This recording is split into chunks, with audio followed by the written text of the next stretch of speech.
નમસ્તે મિત્રો, સ્વાગત છે આપનું આઈ એમ ગુજરાતના અમેરિકા સ્પેશિયલ બુલેટિનમાં. બુધવાર એપ્રિલ 23ના બુલેટિનમાં વાત કરીશું એવા ઇલીગલ ઇમિગ્રન્ટ્સની કે જેમના અસાયલમના કેસ કદાચ કોઈ હિયરિંગ વિના જ ક્લોઝ થઈ જવાના છે. જોઈશું અમેરિકા અને ચીન વચ્ચે શરૂ થઈ ચૂકેલી વર્ચસ્વની લડાઈમાં કયા હથિયાર મહત્વના સાબિત થશે, તેમજ વાત એવા ગુજરાતીઓની કે જેમને હવે કદાચ ક્યારે પણ લીગલી અમેરિકા જવા નહીં મળે. આ સિવાય જોઈશું ટેરિફના નામે આખી દુનિયાને બાનમાં લેનારા ટ્રમ્પની અકલ કઈ રીતે ઠેકાણે આવી ગઈ. અને છેલ્લે વાત રિપબ્લિકન સ્ટેટ્સ દ્વારા ટાર્ગેટ કરાઈ રહેલા ડ્રાઈવર્સ લાયસન્સ ધરાવતા અનડોક્યુમેન્ટેડ ઇમિગ્રન્ટ્સની. તેમજ જોઈશું અન્ય મહત્વના સમાચાર આજના આ બુલેટિનમાં. ટ્રમ્પ એડમિનિસ્ટ્રેશન દ્વારા ઇમિગ્રેશન જજીસની છટણી હજુ પણ ચાલુ જ છે. તેવામાં હાલ જેમના અસાયલમના કેસીસ પેન્ડિંગ છે તેવા લાખો લોકોને કદાચ નજીકના ભવિષ્યમાં જ અમેરિકા છોડવાનું આવી શકે છે. ન્યુયોર્ક ટાઈમ્સના એક રિપોર્ટ પ્રમાણે જસ્ટિસ ડિપાર્ટમેન્ટ દ્વારા ઇમિગ્રેશન જજીસને એવી સૂચના આપવામાં આવી છે કે જે માઇગ્રન્ટ્સની અસાયલમની એપ્લિકેશન અપ્રૂવ થવાના ચાન્સ સાવ ઓછા હોય તેમના પર નોર્મલ હિયરિંગ કરી સમય વેડફવાને બદલે તે કેસને સીધો જ ક્લોઝ કરી દેવામાં આવે.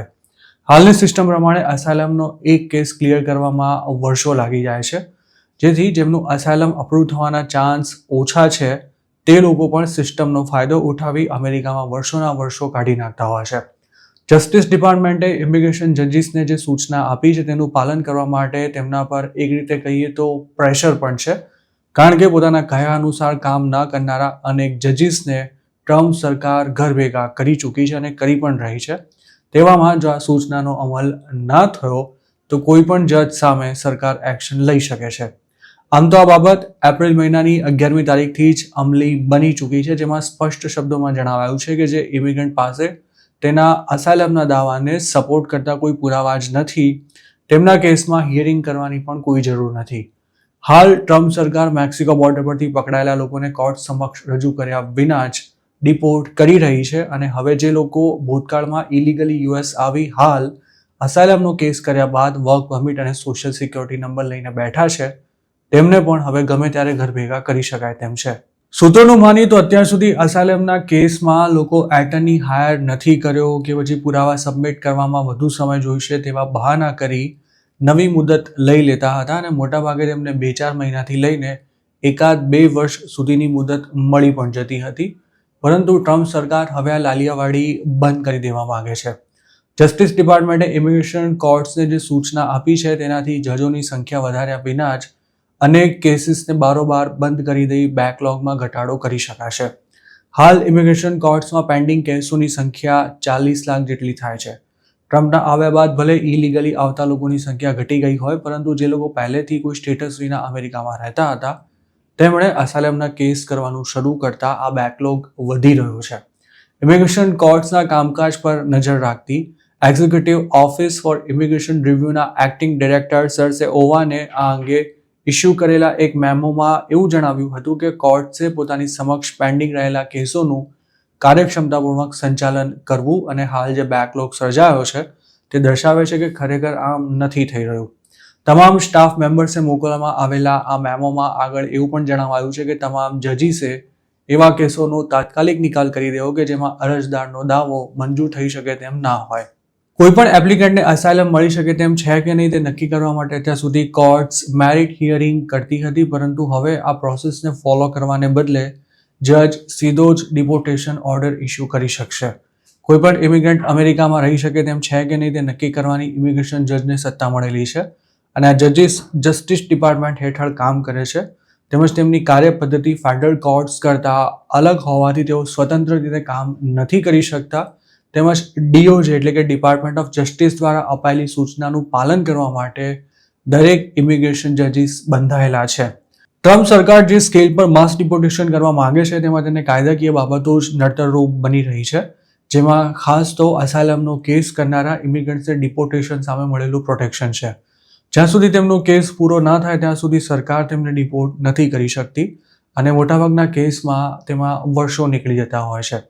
જોકે ડિપોર્ટેશનની પ્રોસેસને વધુ સરળ બનાવવા માટે હવે અમેરિકાની સરકાર ઇમિગ્રેશન કોર્ટ્સમાં થતી કાર્યવાહીને જ કટ શોર્ટ કરી દેવા માંગે છે. અસાયલમનો કેસ કરનારા ઇમિગ્રન્ટે જજ સમક્ષ સાબિત કરવાનું હોય છે કે જો તેને પોતાની હોમ કન્ટ્રીમાં પાછો મોકલવામાં આવશે તો તેના પર કોઈ ખોટા કેસમાં કાર્યવાહી થઈ શકે છે કે પછી ધાર્મિક, સામાજિક અથવા રાજકીય ભેદભાવને કારણે તેના જીવ પર જોખમ છે. એક્સપર્ટ શું માનીએ તો હવે ઇમિગ્રેશન જજને અસાયલમના કોઈ પણ કેસમાં જરા સરખો પણ ડાઉટ હશે તો પણ તે હિયરિંગ કર્યા વિના જ સીધો ડિપોર્ટેશન ઓર્ડર ઇસ્યુ કરી દેશે.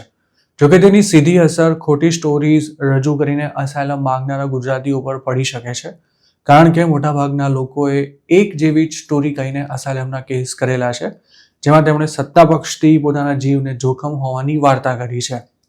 જોકે 2,500 શબ્દોની સ્ટોરી આપનારા આ લોકો પાસે પોતાના દાવાને સાચો સાબિત કરવા માટે કોઈ પ્રકારના પુરાવા જ નથી હોતા, જેથી તેમના કેસ ટકી શકવા પણ મુશ્કેલ છે. જોકે બાઇડનના કાર્યકાળ દરમિયાન ઇલીગલી યુએસ ગયેલા મોટાભાગના ગુજરાતીઓના અસાયલમના કેસ હજુ શરૂ નથી થયા, પરંતુ તેમનો નંબર આવતા કદાચ પહેલી મુદતમાં જ હવે તેમનો કેસ બંધ થઈ જાય તો પણ નવાઈ નહીં. આવનારા દાયકામાં ગ્લોબલ ઇકોનોમી વોર જેવો માહોલ જોવા મળી શકે છે, જેમાં અમેરિકા અને ચાઇના દુનિયા પર રાજ કરવા માટે એકબીજા સામે લડશે. જોકે આ યુદ્ધ બોમ્બ, બંદૂક કે મિસાઇલથી નહીં લડાય, પરંતુ ગોલ્ડ અને બિટકોઇન તેના હથિયાર હશે. લોજિસ્ટિક કંપની રેવિગોના ફાઉન્ડર દીપક ગર્ગે આ ચેતવણી આપી છે. ગર્ગના કહેવા મુજબ અમેરિકા ક્રિપ્ટોને અપનાવી સ્ટેબલ કોઇન્સને પ્રોત્સાહન આપી રહ્યું છે, જેનાથી અમેરિકાની ટ્રેઝરીની ડિમાન્ડ વધશે અને બોન્ડ yieldઓછી થશે. તેમનું એવું પણ માનવું છે કે અમેરિકા સોનાના ભંડારનું રિવેલ્યુએશન કરવાની સાથે બિટકોઇન ખરીદી ચીન સામે ફાઇનાન્શિયલ સ્ટ્રેન્થનું સંતુલન જાળવી શકે છે. દીપક ગર્ગનું કહેવું છે કે આગામી 8 થી 10 વર્ષ એક યુદ્ધ જેવા હશે અને દુનિયાના બે સૌથી શક્તિશાળી દેશ ચાઇના અને યુએસ વચ્ચે વર્ચસ્વની લડાઈ ચરમસીમા પર પહોંચી જશે. દીપક ગર્ગે લિંક્ડઇન પર એક પોસ્ટમાં જીઓપોલિટિક્સ, ફાઇનાન્શિયલ માર્કેટ અને સ્ટેબલ કોઇન્સ અંગે લખતા આ વાત જણાવી હતી. તેમનું માનવું છે કે વૈશ્વિક સ્તર પર અનિશ્ચિતતા વધવાને કારણે સોનાના ભાવ વધી રહ્યા છે અને આ તો હજુ એક શરૂઆત જ છે, કારણ કે અમેરિકા અને ચીનની વચ્ચે ટ્રેડ અને ટેકનોલોજીની લડાઈ હવે કેપિટલ વોરમાં ફેરવાઈ રહી છે. અમેરિકાના વધતા દેવા અને લાંબા ગાળાના બોન્ડમાં વિદેશી ઇન્વેસ્ટર્સના ઘટી રહેલા રસ અંગે વાત કરતા દીપક ગર્ગે એવો પણ સવાલ કર્યો હતો કે અમેરિકન ટ્રેઝરી કોણ ખરીદશે. ગર્ગ તેનું એક આધુનિક સમાધાન સ્ટેબલ કોઇન્સમાં જોઈ રહ્યા છે. તેમણે કહ્યું હતું કે અમેરિકા પાસે સ્ટેબલ કોઇન્સના રૂપમાં એક સારો ઓપ્શન છે અને એટલે જ સ્ટેબલ કોઇન્સ હાલમાં યુએસટી એટલે કે યુનાઇટેડ સ્ટેટ્સ ટ્રેઝરીના સૌથી મોટા બાયર છે અને જો તેમની વેલ્યુ વધશે તો તે જ યુએસટીના મોટા ખરીદદાર બની જશે. એક્સપર્ટ્સનું એવું તર્ક છે કે આ જ કારણે અમેરિકા ક્રિપ્ટોને અપનાવી રહ્યું છે અને આ અંગે દીપક ગર્ગનું એવું માનવું છે કે ક્રિપ્ટોને અપનાવવાથી સ્ટેબલ કોઇન્સને પ્રોત્સાહન મળે છે અને એટલે જ અમેરિકા ક્રિપ્ટોમાં આટલો રસ લઈ રહ્યું છે. સ્ટેબલ કોઇન્સનું માઇનિંગ જેટલું વધશે તેટલી જ તેમના દ્વારા યુએસટીની ખરીદી વધશે અને બોન્ડ yield ઓછી થશે. ગર્ગે 10 અને 30 વર્ષના અમેરિકન બોન્ડ yield અંગે ચિંતા વ્યક્ત કરતા જણાવ્યું હતું કે તે ઘણી હાઈ છે.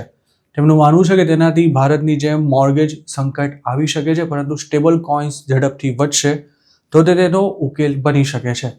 તેમણે એવી પણ ચેતવણી આપી હતી કે હવે સ્ટેબલ કોઇન્સ ઝડપથી વધવા જોઈએ, કેમ કે આર્થિક યુદ્ધ પહેલેથી જ શરૂ થઈ ચૂક્યું છે.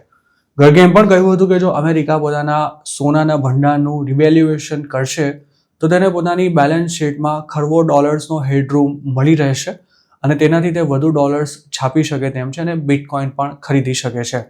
તેમણે એક શક્યતા એવી પણ વ્યક્ત કરી હતી કે અમેરિકા કેટલાક બિટકોઇન્સ વેચીને BTC ગોલ્ડ રેશિયોને કાબૂમાં રાખી શકે છે. તેમ કરીને ચાઇના સામે ફાઇનાન્શિયલ સ્ટ્રેન્થનું સંતુલન પણ જાળવી શકે છે. અમેરિકા પાસે હજુ પણ ચીન કરતાં 4 ગણું વધારે ગોલ્ડ છે અને હવે પછીનું યુદ્ધ ગોલ્ડ વર્સિસ બિટકોઇન પર લડવામાં આવી શકે છે તેવું પણ દીપક ગર્ગનું માનવું છે. તેમણે એમ પણ લખ્યું છે કે આવું કોઈ યુદ્ધ નવી વાત નથી. ગ્રીક અને રોમન યુદ્ધ સિલ્વર વર્સિસ ગોલ્ડ પર લડાયું હતું અને જણાવવાની જરૂર નથી કે ગોલ્ડ જીતી ગયું હતું. ચીનની પાછલી સદી ચાંદી તરફના આકર્ષણને કારણે બરબાદ થઈ ગઈ હતી. દીપક ગર્ગે પોતાની પોસ્ટમાં એવો પણ સવાલ ઉઠાવ્યો છે કે શું બિટકોઇન આ યુદ્ધ જીતી શકશે અને શું અમેરિકા પોતાની બેલેન્સ શીટ મજબૂત રાખવા માટે સોનાના ભંડારને હથિયાર બનાવી શકે છે.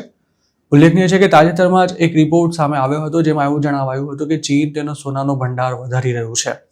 આ રિપોર્ટમાં એમ પણ કહેવાયું હતું કે ચીને માર્ચ મહિનામાં 5 ટન ગોલ્ડ ખરીદ્યું છે, તો બીજી તરફ બિટકોઇન $80,000 આસપાસ મજબૂતીથી ઊભો છે. ટ્રમ્પે ચીન પર 245% ટેરિફ નાખ્યો તે પછી ક્રિપ્ટોકરન્સીના ભાવ ઘટ્યા હતા, પરંતુ તે પછી તેમાં જે ઝડપથી રિકવરી આવી હતી તેણે માર્કેટ પર વોચ રાખનારાઓને આશ્ચર્યમાં મૂકી દીધા હતા. માર્ચ મહિનામાં જ 60 નવા ક્રિપ્ટો વેલ્સ બજારમાં એન્ટર થયા હતા. ક્રિપ્ટોકરન્સીમાં મોટું રોકાણ કરનારાઓને વેલ તરીકે ઓળખવામાં આવે છે. તેનો એક અર્થ એવો પણ થાય છે કે માર્કેટમાં ઉથલપાથલ મોટા પ્રમાણમાં હોવા છતાં પણ બિગ ઇન્વેસ્ટર્સ બિટકોઇનમાં રોકાણ વધારી રહ્યા છે. એક તરફ ચાઇના ગોલ્ડનો સ્ટોક વધારી રહ્યું છે તો બીજી તરફ યુએસ ક્રિપ્ટોને પ્રમોટ કરવાના પ્રયાસમાં લાગેલું છે. વળી ગોલ્ડ અને ક્રિપ્ટો બંનેમાં તેજી પણ જોવા મળી રહી છે, જે વાતનો સંકેત છે કે અમેરિકા અને ચીન વચ્ચેના યુદ્ધમાં ગોલ્ડ અને બિટકોઇન મોટા હથિયાર બની ચૂક્યા છે. 2022 પછી ગુજરાતીઓના ધાડે ધાડા ઇલીગલી યુએસ જતા હતા અને ત્યારથી લઈને મે 2024 સુધીમાં હજારો ગુજરાતીઓ મેક્સિકો અને કેનેડાવાળી લાઇનથી યુએસ પહોંચી પણ ગયા હતા. પરંતુ 2024 અડધું પૂરું થયું ત્યારથી કેનેડાવાળી લાઇનથી યુએસ જનારા અનેક લોકોના પ્લાન ટલ્લે ચડી ગયા હતા, કારણ કે તેના માટે ગુજરાતના એજન્ટોએ જે ટ્રીક અપનાવી હતી તે કેનેડાની સિસ્ટમમાં પકડાઈ ગઈ હતી. સૂત્રોનું માનીએ તો લગભગ એપ્રિલ 2024 સુધીમાં કેનેડાના વિઝા ફટાફટ મળી જતા હતા અને તે વખતે વિઝા એપ્લિકેશન પણ સોફ્ટવેર દ્વારા જ અપ્રૂવ અથવા તો રિજેક્ટ થતી હતી.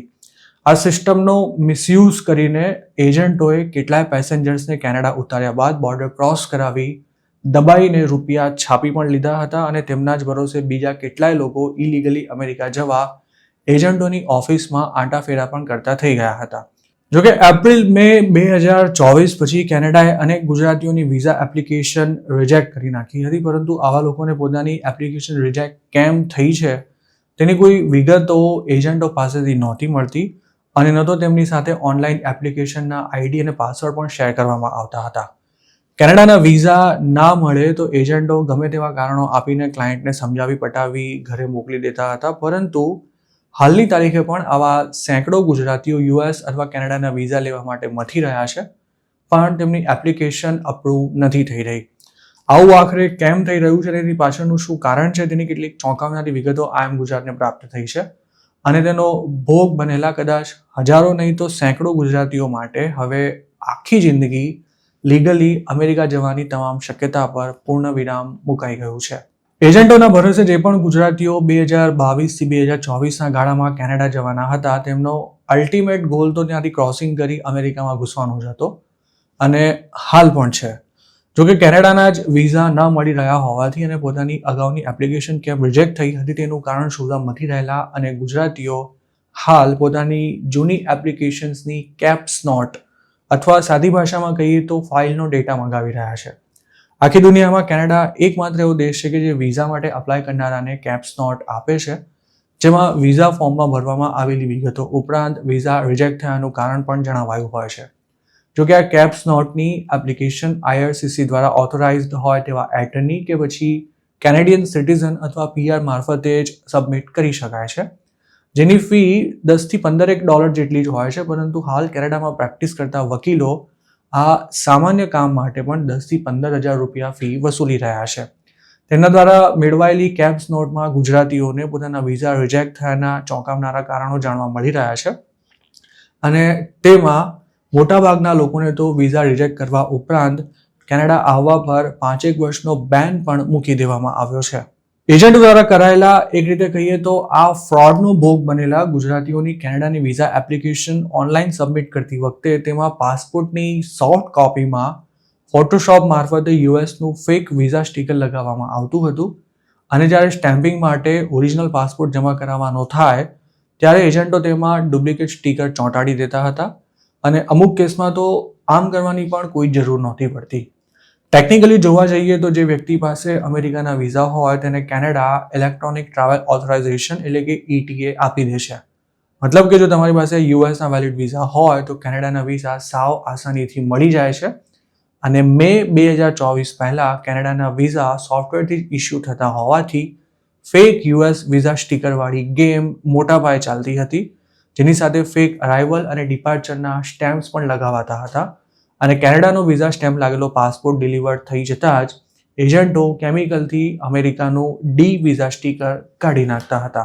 જોકે ટ્રેકથી વિઝા લેવા જતાં જેમની એપ્લિકેશન્સ રિજેક્ટ થઈ હતી તેમને હવે પોતાની કેપ્સ નોટમાં એજન્ટોની આ કરતૂત જાણવા મળી રહી છે અને સાથે જ એજન્ટોએ તેમનાથી કેનેડાએ મૂકેલા એન્ટ્રી બેનની જે વાત છુપાવી હતી તેનો પણ ભાંડો કેપ્સ નોટ મારફતે જ ફૂટી રહ્યો છે. સૂત્રોનું માનીએ તો 2024માં જ કેનેડાએ પોતાની ઇમિગ્રેશન પોલિસી ખૂબ જ કડક બનાવી દીધી હતી અને જેમની વિઝા એપ્લિકેશન ભૂતકાળમાં રિજેક્ટ થઈ છે કે પછી જેમના પર એન્ટ્રી બેન લાગ્યો છે તેમને ભવિષ્યમાં પણ કેનેડાના વિઝા મળવા લગભગ અશક્ય છે.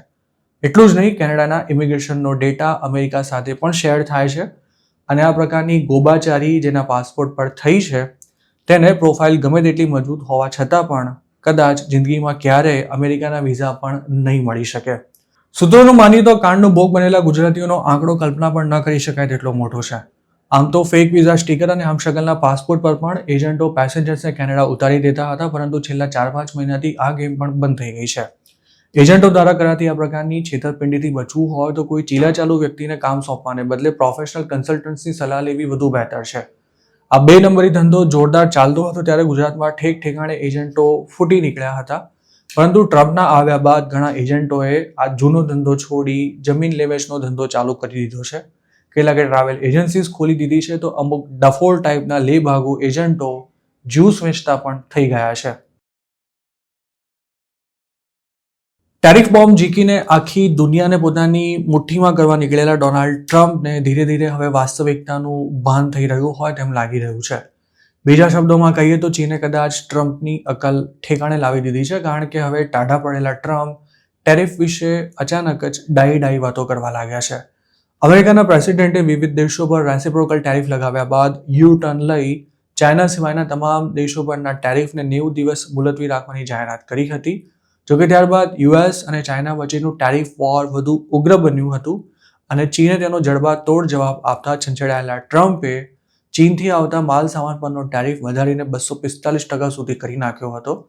તો બીજી તરફ ચીને પણ અમેરિકન માલ સામાન પર 145% જેટલો ટેરિફ ઝીકી દેતા સમગ્ર દુનિયા ટેન્શનમાં આવી ગઈ હતી. જોકે ટ્રમ્પે હવે એવા સંકેત આપ્યા છે કે ચીન પરના હાઈ ટેરિફમાં ધીરે ધીરે ઘટાડો કરવામાં આવશે. તેમણે એવી પણ સ્પષ્ટતા કરી હતી કે ચીન પરનો ટેરિફ સંપૂર્ણપણે નહીં હટાવાય. ઓવલ ઓફિસમાં પત્રકારો સાથે વાતચીત કરતા ટ્રમ્પે કહ્યું હતું કે 245% ટેરિફ ઘણો વધારે છે, પરંતુ તેટલો તે રહેશે નહીં અને તેમાં ધીમે ધીમે ઘટાડો ચોક્કસ થશે, પરંતુ તે ઝીરો નથી થવાનો. ડાપણ સૂજ્યું હોય તેમ વાતો કરી રહેલા ટ્રમ્પે ફેડ રિઝર્વના ચેરમેન સાથે શરૂ થયેલા તણાવ અંગે પણ પોતાનું સ્ટેન્ડ બદલતા હવે એવું કહ્યું છે કે તેઓ પોવેલને હટાવવા નથી માંગતા. અમેરિકાની મધ્યસ્થ બેંકના ચેરમેને ટેરિફ વોર સામે વોર્નિંગ આપતા ટ્રમ્પ તેમના પર રોષે ભરાયા હતા, પરંતુ હવે આ રોષ પણ જાણે શાંત થઈ રહ્યો હોય તેવું લાગી રહ્યું છે. ટ્રમ્પ પહેલા અમેરિકાના ટ્રેઝરી સેક્રેટરી એટલે કે અમેરિકાના નાણામંત્રી સ્કોટ બેસેન્ટે પણ આ જ પ્રકારનું સિગ્નલ આપ્યું હતું. બેસેન્ટે એક ઇન્વેસ્ટમેન્ટ કોન્ફરન્સમાં એવું જણાવ્યું હતું કે ચાઇના સાથેનું ટ્રેડ વોર કાયમી નથી અને આશા છે કે થોડા સમયમાં તે સમાપ્ત થઈ જશે. બીજા શબ્દોમાં કહીએ તો બેસેન્ટનું એવું કહેવું હતું કે ચીન સાથેનું ટ્રેડ વોર વધારે સમય નથી ચાલવાનું અને હવે ટ્રમ્પ પણ ટેરિફમાં ધીમે ધીમે ઘટાડો કરવાનું કહીને એ વાતનો સંકેત આપી રહ્યા છે કે આગામી દિવસોમાં અમેરિકા અને ચીનનું આ ટ્રેડ વોર શાંત થઈ શકે છે. ડોનાલ્ડ ટ્રમ્પ અને બેસેન્ટે આપેલા આ સિગ્નલની અમેરિકન સ્ટોક માર્કેટ પર પણ ખાસી પોઝિટિવ અસર જોવા મળી હતી અને મંગળવારે મોટાભાગના ઇન્ડેક્સીસમાં ઉછાળો નોંધાયો હતો. ટ્રમ્પ અને બેસેન્ટના નિવેદન અંગે બોલતા ચીનના વિદેશ મંત્રાલયે એવું કહ્યું હતું કે જો અમેરિકા ટ્રેડ ડીલ કરવા ઈચ્છતું હોય તો ટ્રમ્પે પહેલા તો ચીનને ધમકી આપવાનું બંધ કરવું પડશે અને ચીન સાથે સમાનતા, પરસ્પરના સન્માન અને આદર સાથે તેમણે વાત કરવી પડશે. ચીનના વિદેશ મંત્રાલયના સ્પોક્સ પર્સન ગુઓ જિયાકુને એવું જણાવ્યું હતું કે અમેરિકા ચીન સાથે ટ્રેડ એગ્રીમેન્ટ કરવા ઈચ્છે છે તેવી વાતો વચ્ચે તે સતત ટેરિફમાં વધારો કરી રહ્યું છે. જોકે ચીન સાથે વાતચીત કરવાનો આ યોગ્ય રસ્તો નથી. ટ્રમ્પે શરૂ કરેલા ટેરિફ વોરમાં ચીનનો મેસેજ સ્પષ્ટ છે કે ચાઇના કોઈની સાથે લડવા નથી ઈચ્છતું, પરંતુ લડાઈથી ડરતું પણ નથી. જો લડાઈ કરવાની થશે તો તે અંત સુધી લડશે, પરંતુ જો વાતચીત કરવી હોય તો ચીનના દરવાજા હંમેશા માટે ખુલ્લા છે. ટ્રમ્પે જે રીતે પોતાના સૂર બદલ્યા છે અને ચાઇના સાથેનું ટેરિફ વોર શાંત કરવાનો પ્રયાસ કર્યો છે તેને લઈને ચાઇનીઝ સોશિયલ મીડિયા પર તેમને હવે ટ્રોલ કરવામાં આવી રહ્યા છે. બુધવારે ચાઇનીઝ સોશિયલ મીડિયા પ્લેટફોર્મ વેઇબો પર ટ્રમ્પ ચિકન્ડ આઉટ ટ્રેન્ડ થયું હતું અને તેને 150 મિલિયનથી પણ વધારે વ્યૂઝ મળ્યા હતા. ચીન અને અમેરિકાની સાથે સાથે વિશ્વ માટે પણ આ ટ્રેડ વોરનો અંત આવે તે ખૂબ જ જરૂરી છે. યુએસ અને ચાઇના વિશ્વની ટોચની 2 ઇકોનોમીઝ છે અને તેમને થનારા નુકસાનની સમગ્ર અસર વિશ્વ પર પણ પડ્યા વિના નથી રહેવાની. બંનેના ટ્રેડ વોરને કારણે વિશ્વમાં મંદીના ભણકારા પણ વાગી રહ્યા છે. જોકે ચીને શરૂઆતથી જ કહ્યું છે કે તે વાતચીત માટે તૈયાર છે, પરંતુ ટ્રમ્પ જે રીતે ધમકાવીને તેને ટેબલ પર લાવવા ઈચ્છે છે તે શક્ય નથી. ચીન વિશ્વમાં જેટલું પણ એક્સપોર્ટ કરે છે તેમાંથી 15% એક્સપોર્ટ માત્ર અમેરિકામાં જાય છે. બંને દેશો વચ્ચે વર્ષનો $600 બિલિયન જેટલો વેપાર થાય છે. તેવામાં ટેરિફને કારણે ચીનને તો નુકસાન થવાનું જ છે, પરંતુ સાથે સાથે અમેરિકાને પણ સસ્તા ચાઇનીઝ માલ સામાન વગર ચાલે તેમ નથી. તેથી નુકસાન બંને પક્ષે થઈ રહ્યું છે. ટ્રમ્પે હાલમાં જ પોતાનો મોટાભાગનો માલ સામાન ચાઇનાથી મંગાવનારા વોલમાર્ટ, ટ્રેન્ટ અને હોમ ડેપો જેવા અમેરિકાના જાયન્ટ રિટેલર્સ સાથે મુલાકાત કરી હતી અને ટેરિફ અંગે તેમની વચ્ચે વાતચીત પણ થઈ હતી. જોકે ખરેખર તેમની વચ્ચે શું વાતચીત થઈ હતી તેનો કોઈ પણ પક્ષે ખુલાસો નથી કર્યો, પરંતુ રિટેલર્સે એટલું ચોક્કસ જણાવ્યું હતું કે આ સંવાદ ફળદાયી રહ્યો હતો અને હવે ટ્રમ્પે ચીન સામેની ટેરિફ ઘટાડવાનો સંકેત આપીને વર્લ્ડ ઇકોનોમીને પણ મોટી રાહત આપી છે. અમેરિકામાં ઇલીગલ ઇમિગ્રન્ટ સામે શરૂ થયેલી કાર્યવાહીની વચ્ચે કેટલાક રાજ્યોએ ઇલીગલ ઇમિગ્રન્ટ્સને ઇસ્યુ કરેલા ડ્રાઈવર્સ લાયસન્સનો મુદ્દો હાલ જોરદાર ચગ્યો છે અને ફ્લોરિડાએ તો ત્યાં સુધી કહી દીધું છે કે યુએસમાં ઇલીગલ રહેતા લોકોને ઇસ્યુ કરાયેલા special out of state drivers licence valid નહીં ગણાય. આ પહેલા વ્યોમિંગે આ વર્ષે જ 19 રાજ્યોએ ઇલીગલ ઇમિગ્રન્ટ્સે ઇસ્યુ કરેલા ડ્રાઈવર્સ લાયસન્સને ઇનવેલિડ જાહેર કર્યા હતા અને હવે ટેનેસી પણ કંઈક આવો જ કાયદો લાવવા જઈ રહ્યું છે અને આ ઉપરાંત બીજા પણ ઘણા રિપબ્લિકન સ્ટેટ્સ ઇલીગલ ઇમિગ્રન્ટ્સે ઇસ્યુ કરાયેલા ડ્રાઈવર્સ લાયસન્સને ઇનવેલિડ જાહેર કરવાની દિશામાં આગળ વધી રહ્યા છે. ઘણા સ્ટેટ્સમાં રિપબ્લિકન સેનેટર્સ લીગલ સ્ટેટસ ધરાવતા ના હોય તેવા લોકોને ટાર્ગેટ કરતા નવા કાયદા લાવવાનું દબાણ કરી રહ્યા છે. તેમનું આ પગલું લીગલ સ્ટેટસને ધ્યાનમાં લીધા વિના જ ડ્રાઈવર્સ લાયસન્સ ઇસ્યુ કરતા અમેરિકાના 19 સ્ટેટ્સ અને વોશિંગ્ટન ડીસીની નીતિઓથી વિપરીત છે. જસ્ટિસ ડિપાર્ટમેન્ટ પણ ન્યુયોર્કના આવા જ એક કાયદાને રદ કરવા માંગે છે કે જેનો ઉપયોગ કરી ન્યુયોર્ક ફેડરલ ઇમિગ્રેશન ઓથોરિટીથી ડ્રાઈવર લાયસન્સનો ડેટા છુપાવી રાખે છે. અમેરિકાની ફેડરલ ગવર્મેન્ટ ડ્રાઈવર્સ લાયસન્સની પ્રક્રિયાને સ્ટાન્ડર્ડાઇઝ કરવાનો પ્રયાસ કરી રહી છે, પણ કેટલાક સ્ટેટ્સ તેનાથી અલગ ચાલી રહ્યા છે. મે 7થી અમેરિકાની સરકાર 20 વર્ષ પહેલા કોંગ્રેસ દ્વારા મંજૂર કરાયેલા એક કાયદાનો અમલ પણ શરૂ કરવાની છે, જેમાં કેટલીક ફેડરલ ફેસિલિટીઝનો ઉપયોગ કરવા તેમજ ડોમેસ્ટિક ફ્લાઇટ્સમાં મુસાફરી કરવા માટે સ્ટેટના ડ્રાઇવિંગ લાયસન્સને ઓળખના પુરાવા તરીકે વેલિડ રાખવાના કેટલાક નેશનલ સ્ટેન્ડર્ડ્સ નક્કી કરવામાં આવ્યા છે. મે 7થી અમેરિકન્સ માટે રિયલ આઈડી વિના ડોમેસ્ટિક ફ્લાઇટમાં મુસાફરી કરવા પર નિયંત્રણો આવી જશે. રિયલ આઈડી ફેડરલ ગવર્મેન્ટ દ્વારા નક્કી કરાયેલા સ્ટાન્ડર્ડ્સ મુજબનું ડ્રાઈવર્સ લાયસન્સ, લર્નર્સ પરમિટ અને નોન ડ્રાઈવર આઈડી છે, જેમાં ગોલ્ડ અથવા બ્લેક કલરનો સ્ટાર હોય છે, જેની ડિઝાઇન સ્ટેટ અથવા ટેરિટરી મુજબ અલગ અલગ હોઈ શકે છે. સોશિયલ સિક્યોરિટી નંબર અને યુએસ સિટીઝનશીપનો કે પછી લીગલ રેસિડન્સીનો પુરાવો આપ્યા પછી જ રિયલ આઈડી આપવામાં આવે છે. જોકે સ્ટેટ્સ એવા રેસિડન્ટને ડ્રાઈવર્સ લાયસન્સ આપવા સ્વતંત્ર છે કે જેમણે રિયલ આઈડી માટે ડોક્યુમેન્ટ્સ રજૂ કર્યા ન હોય પણ વિઝન એક્ઝામ કે પછી ડ્રાઇવિંગ લોઝ ટેસ્ટ પાસ કરી હોય. યુએસમાં ઇલીગલી રહેતા લોકોને ડ્રાઇવિંગ લાયસન્સ ઇસ્યુ કરતા મોટાભાગના રાજ્યોમાં કોઈનું લાયસન્સ જોઈને એ જાણવાનો કોઈ રસ્તો નથી હોતો કે તે વ્યક્તિ લીગલ છે કે ઇલીગલ, અથવા તો તેણે રિયલ આઈડી માટે અપ્લાય નહીં કરવાનું પસંદ કર્યું છે કે કેમ. જોકે કનેક્ટિકટ અને ડેલવેર આ મામલે થોડા અલગ છે. આ બંને સ્ટેટ્સમાં ઇલીગલ માઇગ્રન્ટ્સે ઇસ્યુ કરાયેલા ડ્રાઈવર્સ લાયસન્સ પર ખાસ નિશાન હોય છે. ફ્લોરિડાએ આ પહેલા વર્ષ 2023માં પણ કેટલાક રાજ્યોના ડ્રાઈવર્સ લાયસન્સને ઇનવેલિડ જાહેર કર્યા હતા અને આવું કરનારું તે યુએસનું સૌથી પહેલું સ્ટેટ બન્યું હતું.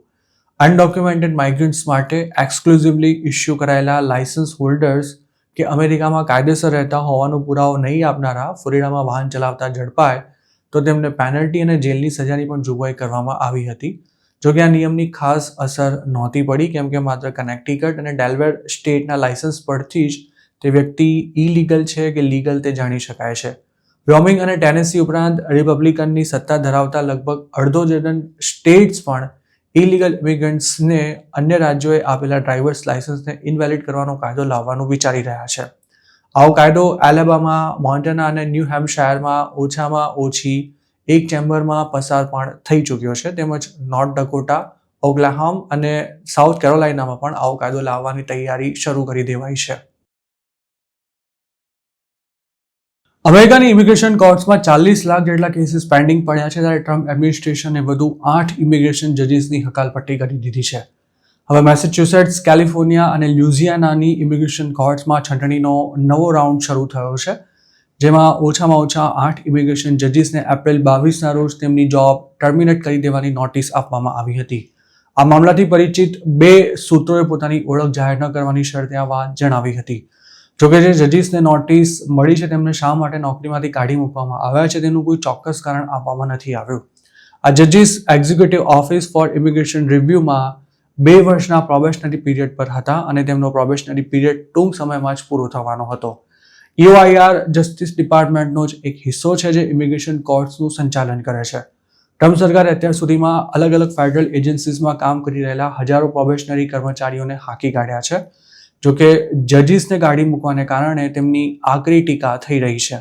અમેરિકામાં ઇમિગ્રેશન કોર્ટ્સ ખૂબ જ જંગી વર્કલોડ હેઠળ કામ કરી રહી છે, પરંતુ આ લોડને ઓછો કરવાને બદલે ટ્રમ્પ સરકારે 2 ડઝનથી પણ વધુ જજીસ સહિત 100થી વધુ કોર્ટ સ્ટાફને અત્યાર સુધીમાં પાણીચું પકડાવી દીધું છે, અથવા તો તેમની પોલિસીથી સહમત ન હોય તેવા અનેક લોકોએ સામે ચાલીને રાજીનામું આપી દીધું છે, જેના લીધે ડઝનેક કોર્ટ્સમાં પહેલેથી જ જગ્યાઓ ખાલી પડી છે.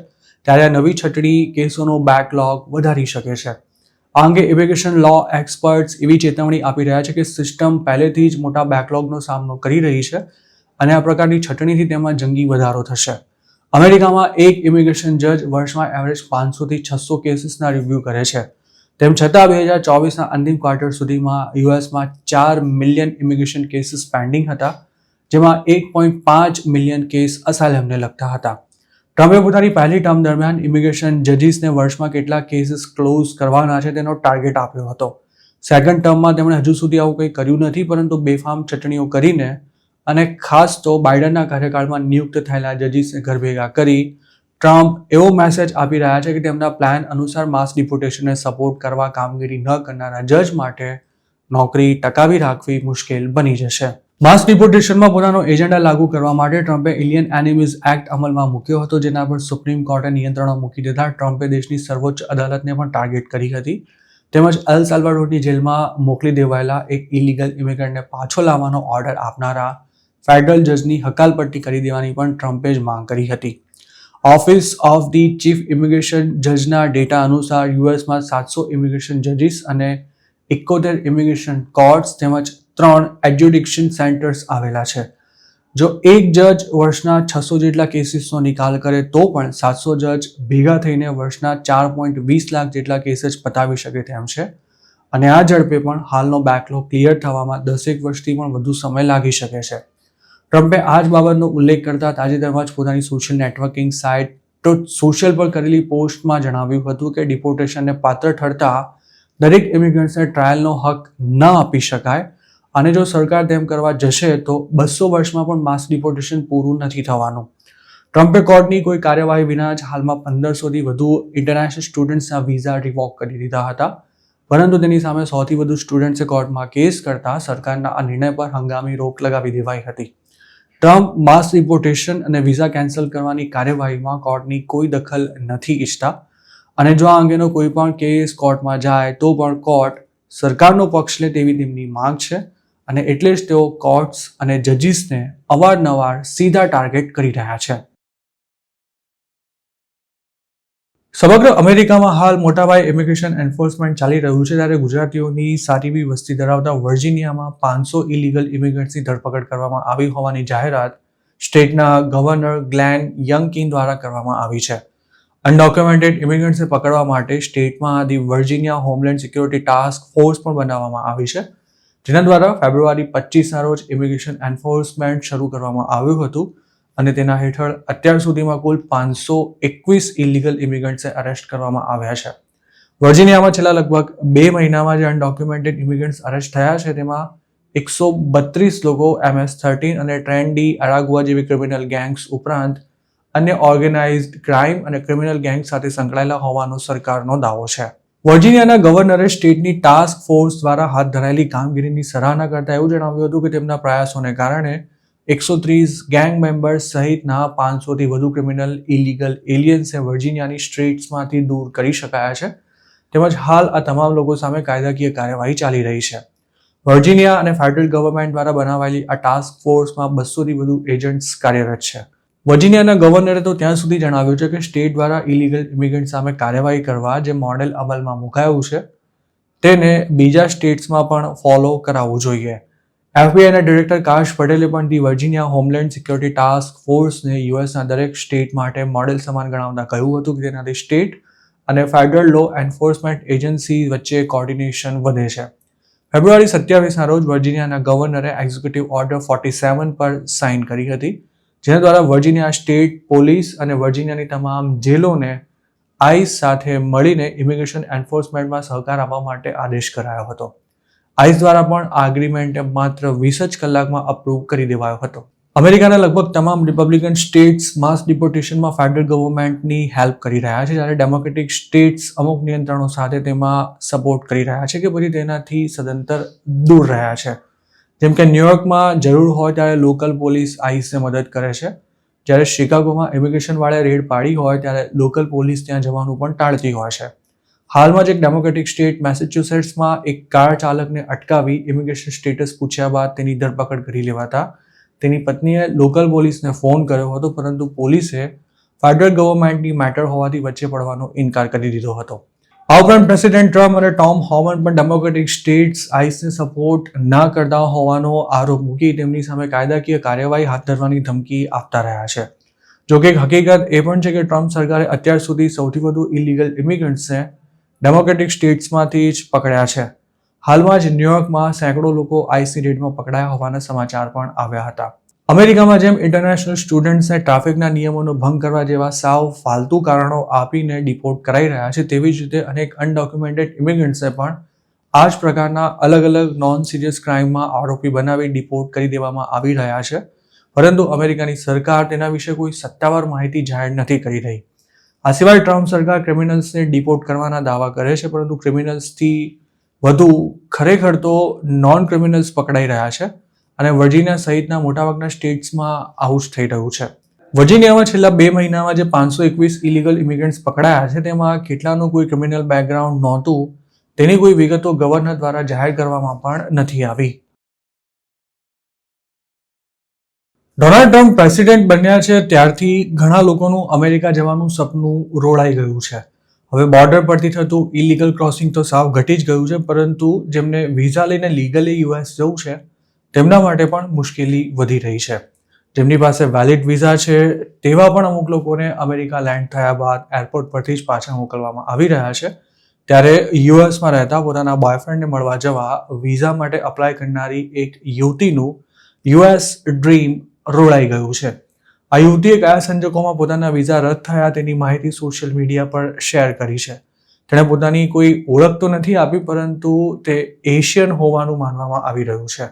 સોશિયલ મીડિયા પ્લેટફોર્મ રેડિટ પર એક પોસ્ટ લખનારી 25 વર્ષની આ યુવતી તેના યુએસમાં રહેતા બોયફ્રેન્ડને મળવા જવા માંગતી હતી, પરંતુ તેની વિઝા એપ્લિકેશન રિજેક્ટ થઈ જતા તેણે એવું લખ્યું હતું કે આ ઘટનાથી મારું દિલ ચીરાઈ ગયું છે. આ યુવતી અને તેનો બોયફ્રેન્ડ ઘણા સમયથી લોંગ ડિસ્ટન્સ રિલેશનશિપમાં છે. તેનો બોયફ્રેન્ડ સ્ટડી માટે યુએસ ગયો હતો અને પછી ત્યાં જ સેટલ થઈ ગયો હતો, જ્યારે તેની પ્રેમિકા હાલ એશિયામાં જ છે. પોતાની પોસ્ટમાં આ યુવતીએ જણાવ્યું હતું કે ઘણા વર્ષો સુધી રાહ જોયા બાદ અમે બંને આ વર્ષે મળવાનું પ્લાનિંગ કર્યું હતું અને તેના માટે તે ફ્લાઇટ ટિકિટ, ગિફ્ટ તેમજ ટ્રાવેલ પ્લાન્સ માટે ઘણા સમયથી બચત પણ કરી રહી હતી, પણ હવે આ બધા પર પાણી ફરી વળ્યું છે. આ યુવતીનું કહેવું છે કે તેનો બોયફ્રેન્ડ 2027માં કાયમ માટે એશિયા પાછો આવી જવાનો હતો, એટલે જ તે આ વર્ષો દરમિયાન પોતાને મળવા પણ નહોતો આવી શક્યો. બોયફ્રેન્ડ હોમ કન્ટ્રીમાં ન આવી શક્યો એટલે તે પોતે યુએસ જઈને થોડો સમય તેની સાથે રહેવા અને એન્જોય કરવા માંગતી હતી, પરંતુ વિઝા એપ્લિકેશન રિજેક્ટ થયા પછી તેના માટે પોતાના આંસુ રોકવાનું પણ મુશ્કેલ થઈ ગયું હતું. બીજા 2 વર્ષ સુધી પોતે બોયફ્રેન્ડને નહીં મળી શકે તે વિચાર જ આ યુવતીને કોરી ખાતો હોવાનું જણાવતા તેણે પોતાની પોસ્ટમાં એવું પણ લખ્યું હતું કે તે ફરી વિઝા માટે અપ્લાય કરવાનો પ્લાન બનાવી રહી છે. આ પહેલા પણ એક ઇન્ડિયન સિટીઝને તેની યુએસ વિઝા એપ્લિકેશન રિજેક્ટ કરી દેવાતા રેડિટ પર જ હૈયાવરાળ ઠાલવી હતી. તેણે જણાવ્યું હતું કે ઇમિગ્રેશન ઓફિસરે તેને માત્ર 3 જ સવાલ પૂછ્યા હતા અને માત્ર 40 જ સેકન્ડમાં તેને કહી દેવાયું હતું કે તમને વિઝા નહીં મળી શકે.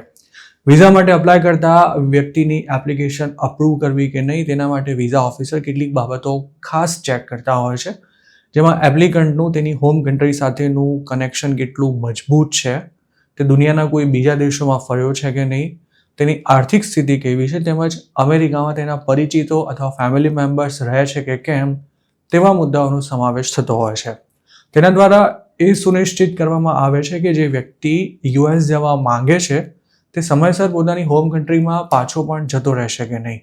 ઉદાહરણ તરીકે વિઝિટર વિઝા પર યુએસ જવા માંગતા કોઈ ઇન્ડિયનની પોતાના દેશમાં સારી એવી પ્રોપર્ટી કે પછી બિઝનેસ અથવા સારી જોબ હોય તો તે અમેરિકામાં જ રહી જશે તેવી કોઈ શક્યતા નથી રહેતી.